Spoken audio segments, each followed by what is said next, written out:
Evening all, and welcome to another peek at the future. We have a look at what's new and interesting on the PTS server. As we've already established, I'm brilliant at this game.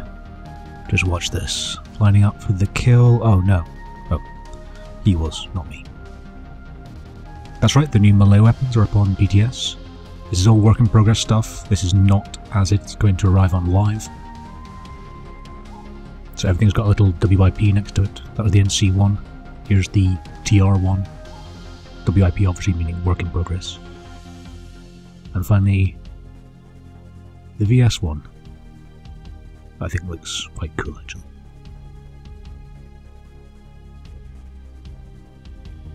So basically what it's like on PTS at the moment is it's like a chivalry mod for Planetside 2. Very little shooting, lots of stabby stabby. Quite like this though. Come on guys. Oh, good job. Hehehe. It's probably my best one. What I don't include in this video is me dying about 25 times. So there's the TR. I've just slowed it down so you can see what it looks like.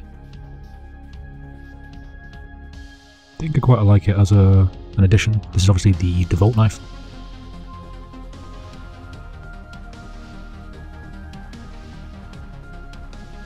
I think the default weapons look better than the work in progress stuff at the moment.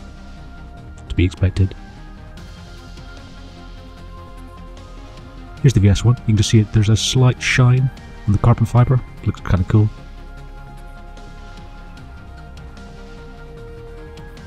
And you can see that there's actually two animations. There's a kind of left to right and a kind of right to left. At the moment there appears to be no way of actually controlling that, but what I was thinking of, what I was hoping the developers have already thought of, is maybe if you move left and swing, it swings left, and right and swing, it swings right.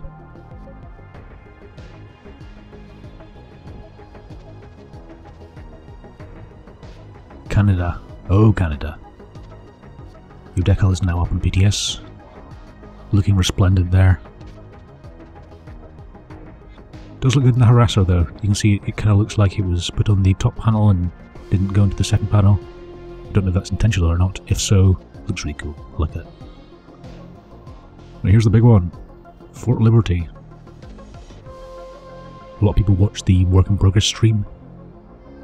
So much of this being built. I believe it was Malorne's last day. He did a lot of this work.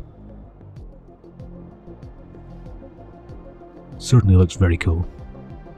There's certainly a kind of density to this that isn't present in some other bases.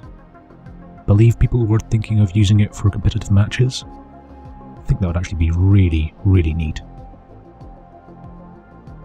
It does feel like a proper fortification. Whether or not it plays like that, we'll have to see.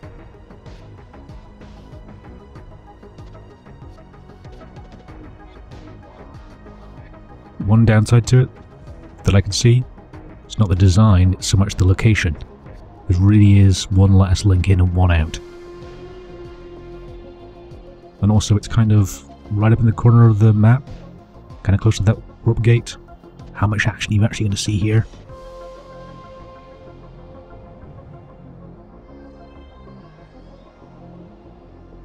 Hit point's actually lower than this level. Right down underneath here. If you mind getting your feet wet, this is not the base for you. There's also a number of kind of steam outlet things that you can just see there. In actual fact, as we come around this corner, there's quite a lot of them. I did wonder how that's going to do in terms of performance. Quite a few of those steam outlets. There's pixel shaders, I think. And lots of transparency in terms of these windows and shields and things, plus the water as well. Do wonder if we'll see a reduction in those steam things. A point, wide open, numbered doors.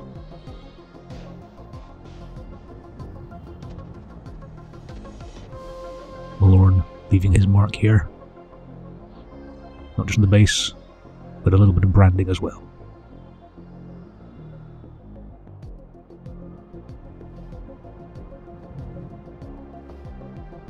This side of the base that we're heading to now is one of the main approach angles. This one here we're about to find, we're going to see a lot of vehicles parked in there.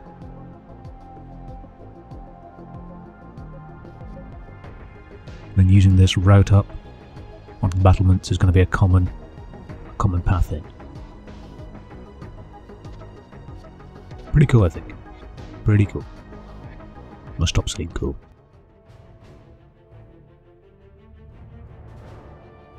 So we have some shield changes.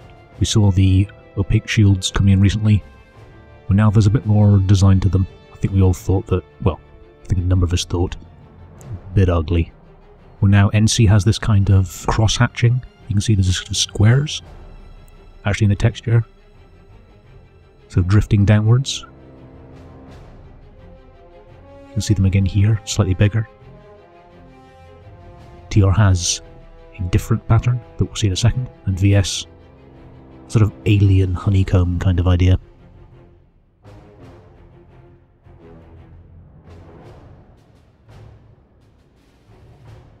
There's TRs, kind of roundel and interlink kind of thing. You can see that the bigger texture fades out and the smaller texture appears.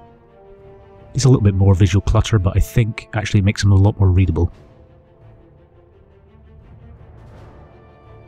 I think there's an incorrect environmental map on that one as well there. And here's VS's. Again, they all kind of drift downwards like that.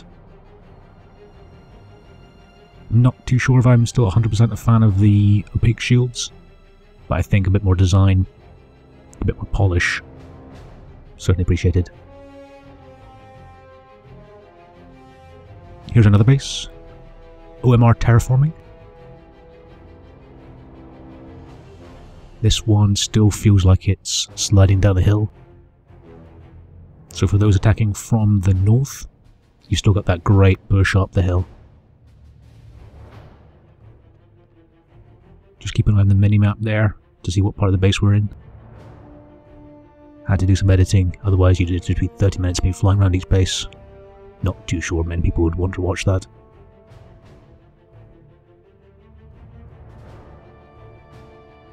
Point's actually quite close to the spawn there. Or feels it at least. We'll see how that plays out. Nice little details.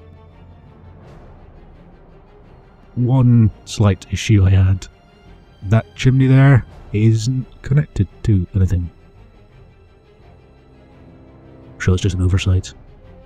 Probably someone already knows about that. Do like the addition of other little details and things. Things like this overhang here. For when we get weather. Which I'm sure will be soon. It may seem like nothing, but addition of little details like that kind of ground it. Make it feel like a real place. You can say this is a 1-in, 1-out lattice as well. Lots of roads and stuff. So this is, if you're attacking from the north, this is the kind of path in. Obviously this is sped up. Your computer hasn't freaked out, this is sped up. So there's this constant gaining of altitude from that Sunday hut that we saw on the way in. Just spotted that there. Good place to shoot some ankles. Not that I did it, of course.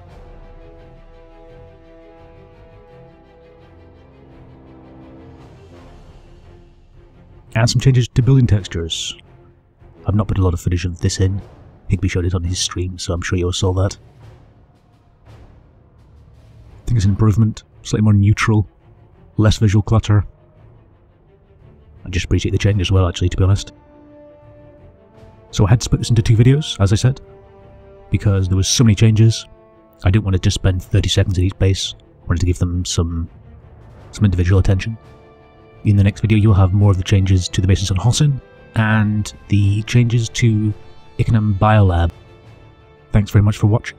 If you liked it, please leave some sort of feedback. Thumbs up if you liked it. If you liked it a lot, why not think about hitting that subscribe button as well? I'd really appreciate that. If you didn't like it, leave me a comment. And by the way, if you could leave me a comment to tell me whether or not you like these longer videos. Is 10 minutes okay? Or is that a bit too long? Thank you very much for watching. Take care. And I should have that second video uploaded tomorrow. Thanks a lot, guys. Cheers.